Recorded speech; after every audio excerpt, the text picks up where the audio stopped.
إن الحمد لله نحمده ونستعينه ونستغفره ونعوذ بالله من شرور أنفسنا ومن سيئات أعمالنا من يهده الله فلا مضل له ومن يضلل فلا هادي له وأشهد أن لا إله إلا الله وحده لا شريك له وأشهد أن محمدا عبده ورسوله يا أيها الذين آمنوا اتقوا الله حق تقاته ولا تموتن إلا وأنتم مسلمون يا أيها الناس اتقوا ربكم الذي خلقكم من نفس واحدة وخلق منها زوجها وبث منهما رجالا كثيرا ونساء واتقوا الله الذي تساءلون به والأرحام إن الله كان عليكم رقيبا يا أيها الذين آمنوا اتقوا الله وقولوا قولا سديدا يصلح لكم أعمالكم ويغفر لكم ذنوبكم ومن يطع الله ورسوله فقد فاز فوزا عظيما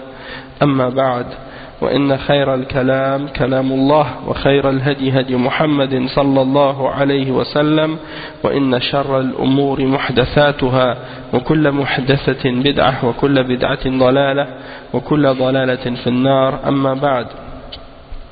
Donc on est maintenant dans la 7e partie, dans la lecture des fatawa de Cheikh Al-Fawzan Al-Ijabat Al-Muhimma Fil Mashakil Al-Mulimma. Et donc aujourd'hui on va lire la question suivante. As-su'al هل من الحكمة في رفع المظالم والشكاوى لعامة الناس هل من الحكمة رفع المظالم والشكاوى لعامة الناس وما الطريق الصحيح في ذلك؟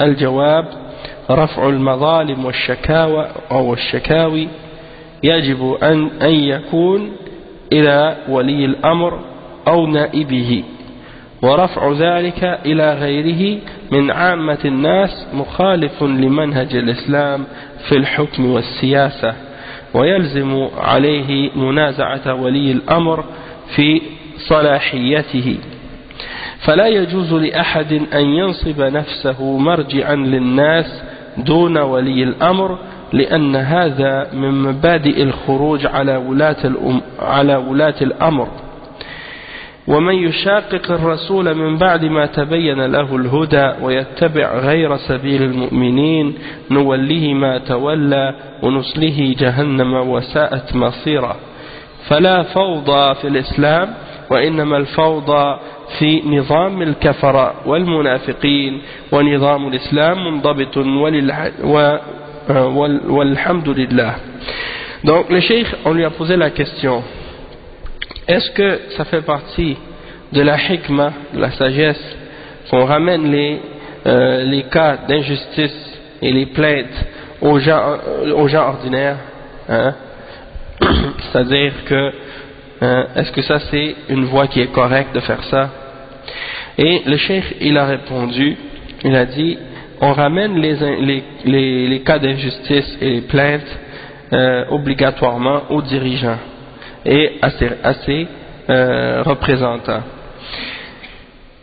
et de ramener les plaintes et les cas d'injustice aux gens ordinaires et à des individus comme des gens ordinaires dans la société, au lieu de le ramener aux dirigeants, ça c'est contraire au manhaj de l'islam dans la façon de gouverner et dans la politique. Et ça amène comme conséquence que les gens vont disputer les responsabilités du dirigeant et les rôles du dirigeant. Donc c'est pas permis à quelqu'un de se placer lui-même comme étant une référence ou disons de se mettre dans une position où les gens reviennent vers lui pour régler ce genre de problème d'injustice ou des choses de ce genre en dehors du dirigeant, parce que ça c'est un des principes, hein, c'est un des principes et une des bases de qu'est-ce qui amène à la révolte contre les dirigeants. Et le cheikh il mentionne le verset 115 dans Surat An-Nisa, dans lequel Allah subhanahu wa ta'ala dit: et quiconque fait scission avec le messager après que la guidance lui a été clarifiée et qui suit autre que la voie des croyants, nous le laisserons se détourner comme il s'est détourné et nous le brûlerons en enfer, et quelle mauvaise destination. Donc il n'y a pas de désordre, de chaos dans l'islam, mais le chaos est uniquement dans le système des kuffars et des munafiqin. Hein? Le système de l'islam, il est bien ordonné, hein? bien en ordre et bien organisé. Alhamdulillah. Donc, dans cette fatwa, on a pu comprendre donc que qu'est-ce que font certains individus dans les pays musulmans, par exemple, ils fondent des organisations pour la défense des droits de l'homme ou la défense des choses des individus, et ils font des plaintes contre certaines injustices, et le cheikh il nous dit que c'est pas de cette manière-là qu'il faut régler les problèmes. S'il y a des injustices dans le pays, il faut ramener ça aux dirigeants et au système de justice, hein, à la cour, et on amène ça devant le juge, et hein, c'est le juge qui va trancher dans les cas d'injustice, et non pas des ONG ou des groupes de défense des droits de l'homme, ou comment ils appellent le truc là, Amnesty International ou des trucs de ce genre. Et il y a un groupe là, il y a un gars qui s'appelle Al-Mas'ari, c'est un médecin, il s'appelait Al-Mas'ari, qui était en Arabie Saoudite et qui est parti vivre en Angleterre. Il a ouvert justement un comité de défense des droits, hein, pour l'Arabie Saoudite, mais en Angleterre. Et puis il accueillait les plaintes et les trucs de ce genre. Puis, alhamdoulilah, les ulama l'ont réfuté, et puis ils ont expliqué que c'est pas permis de faire les choses de cette manière-là. Donc ensuite il y a une autre question qui a été posée au cheikh. As-su'al: ما هي نصيحتكم لمن يقول إن هذه الدولة تحارب الدين وتضيق على الدعاة?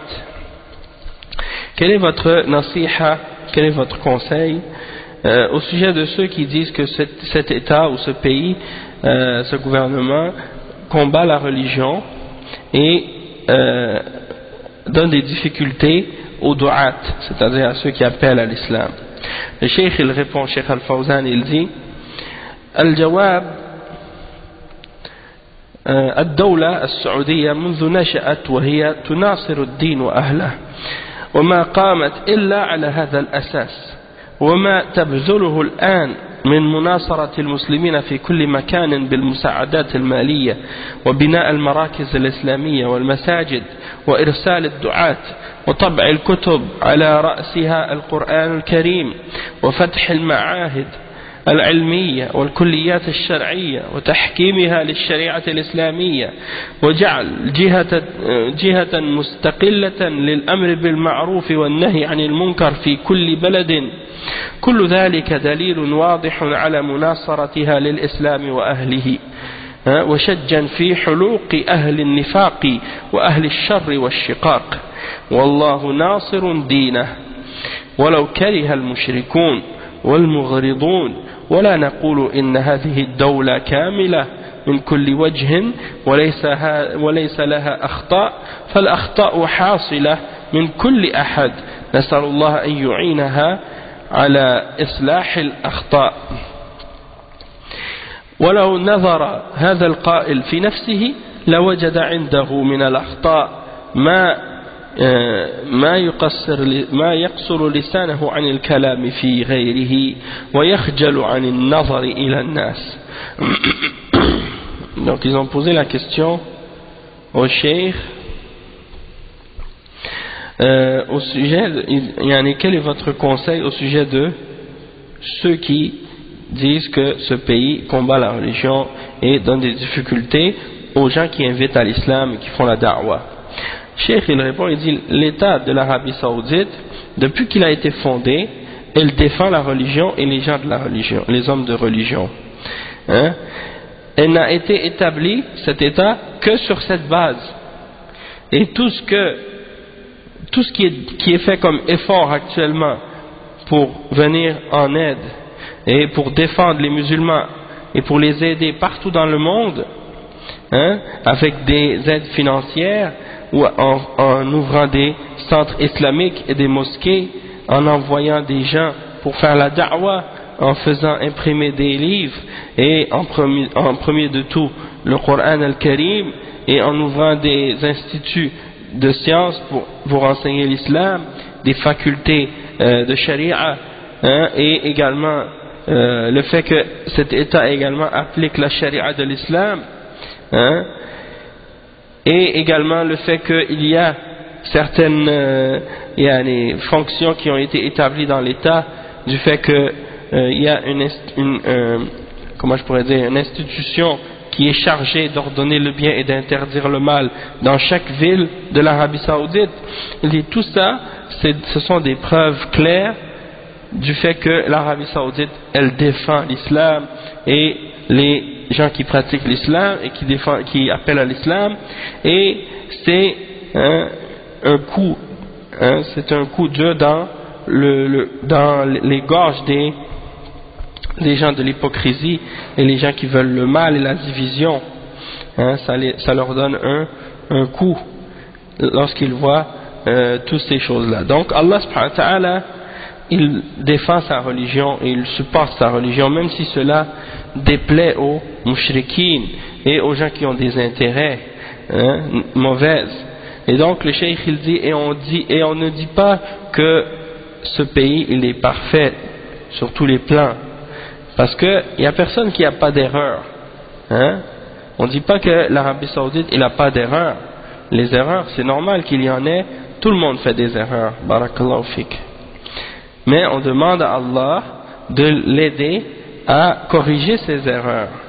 Et si la personne qui dit ce genre de paroles regardait en lui-même, il aurait trouvé en lui-même des erreurs qui auraient fait en sorte qu'il aurait pas d'autre choix que de cesser de stopper sa langue de dire ce genre de paroles, et il aurait été gêné de regarder les autres si justement il regardait ses fautes à lui.